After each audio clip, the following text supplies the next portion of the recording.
debate al ámbito nacional. Lo que hemos visto es manifestaciones, gente gritando. O sea, en realidad sí me parecería que esto sí debería debatirse más ampliamente en diferentes foros, ¿no? Así es, sobre todo ver la parte técnica, la parte profesional.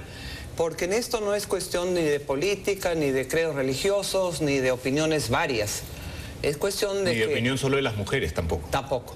Efectivamente, porque el hombre tiene que estar de acuerdo en una situación así. Sí, estamos hablando de la vida corresponde a hombres y mujeres. Ambos, los dos lo hacen que la vida exista, ¿no? Entonces vemos que se suscitan polémicas, se suscitan discusiones, hasta pleitos.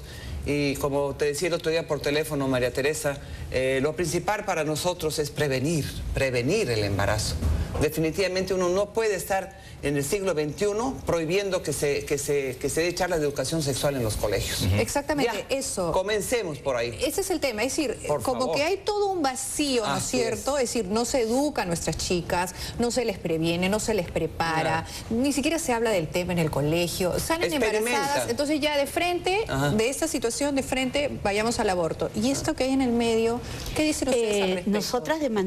Nosotras demandamos educación en sexualidad para decidir, métodos anticonceptivos para no abortar y aborto seguro para no morir. Y creo que lamentablemente pero el aborto es muerte. Alguien muere de todas maneras.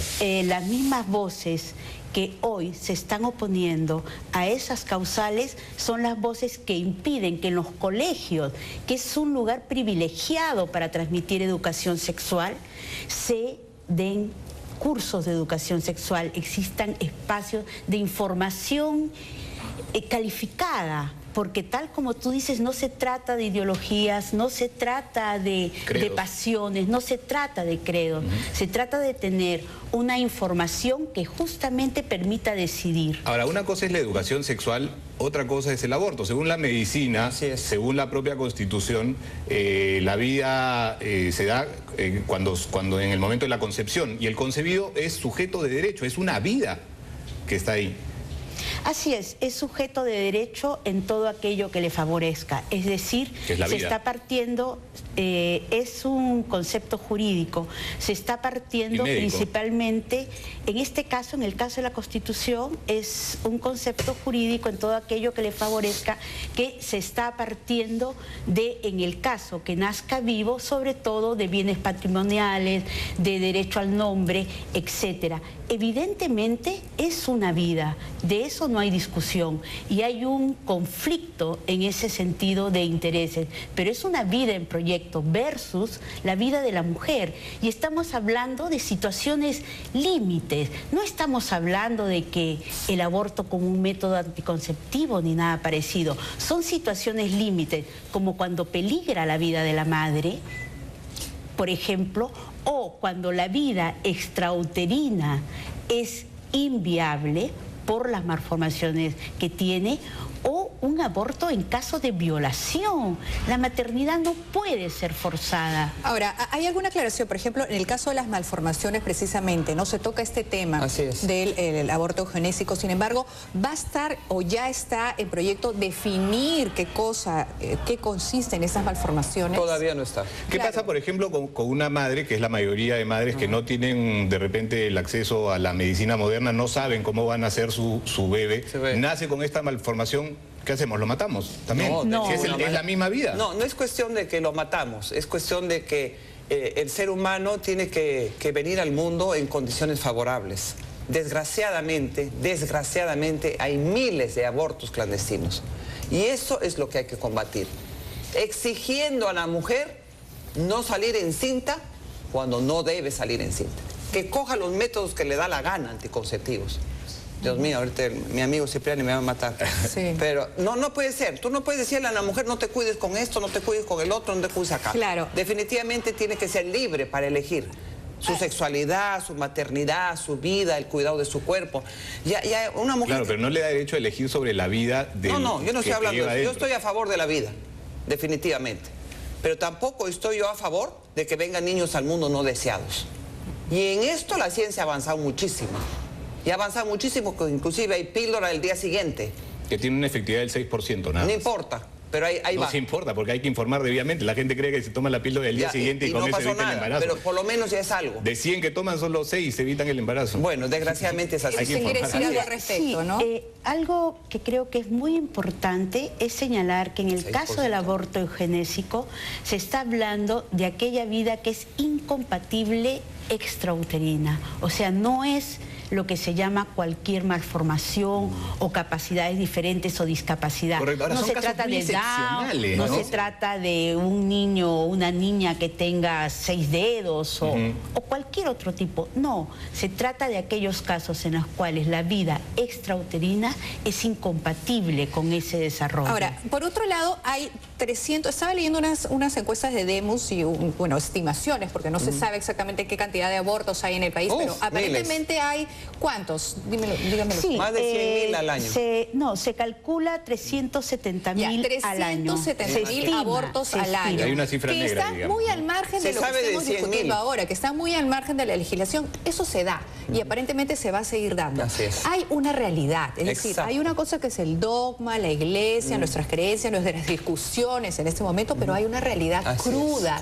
cruel. Las mujeres van, se hacen los abortos, salen embarazadas, no se cuidan, no tienen ni idea de por qué salen embarazadas. Hay chiquillas que, por último, producto del incesto, necesariamente. Por último, que no saben ni de quién es el hijo, ¿no? Porque salieron en un estado de drogadicción y de alcoholismo. Frente a esa realidad hay ¿qué cosa se hace? Exacto. Hay que hacer algo frente a eso que ya se está Tú, Maritere, vas a la maternidad de Lima y anda al pabellón de niñas madres adolescentes.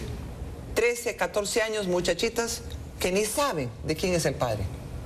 13, 14 años de niñas que no quieren ni ver crecer su vientre, que odian. Como habrá otras, porque tampoco hay que decir que todo producto de la violación, toda chica que es violada, hay algunos chica que es producto del incesto, quiera abortar. El 80% no hay, digamos, que mujeres que frente a la violación o al acto violento de haber sido violentadas, de repente optan por la vida, porque también sería válido, ¿no? Así es. Por supuesto. Y por último, pues, esas niñas que están en ese sí o no, hay la adopción, ¿no? Perfecto, la adopción, pero la adopción en el Perú es un martirio. No funciona, hay que decirlo abiertamente. Habría que legislar en todo caso ahí.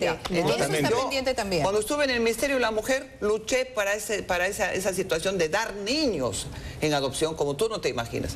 A regresar al Poder Judicial. El Poder Judicial demora no sé cuánto tiempo, regresa al Ministerio de la Mujer. Bueno, yo tengo casos de parejas excelentes que tienen 3 años luchando por él. Pues, habría que preguntarle a varios niños que nacieron de manera no deseada y que han sido adoptados, si les hubiera gustado que los aborten. Bueno, pero es que el aborto tampoco es una realidad viable en el Perú porque no funciona. Yo también tuve el caso de una pareja de amigos en Alemania que los traté de convencer que adoptaran en el Perú y desistieron después de 3 años.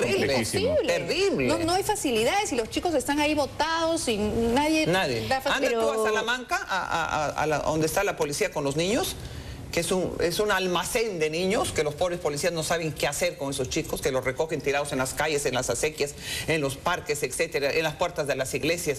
Yo, Maritere, cuando he estado en la Municipalidad de San Borja, del famoso río Surco, no te miento, habré recogido de 10 a 15 fetos. Terrible.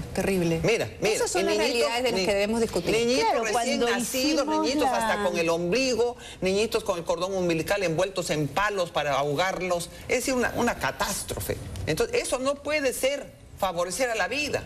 Esto tiene que ser educación, preparación. Algo más, estamos hablando en tiempo. El tema es tan amplio, genera tanta polémica, tantos sentimientos encontrados. Algo más como para ir cerrando el tema. Sí, yo creo que se trata con esta propuesta de la Comisión Revisora del Código Penal justamente de evitar estas situaciones, de evitar de que se recurra a personas inescrupulosas que están negociando, comercializando, lucrando con la necesidad y la angustia en la cual se encuentran, en este caso, las mujeres.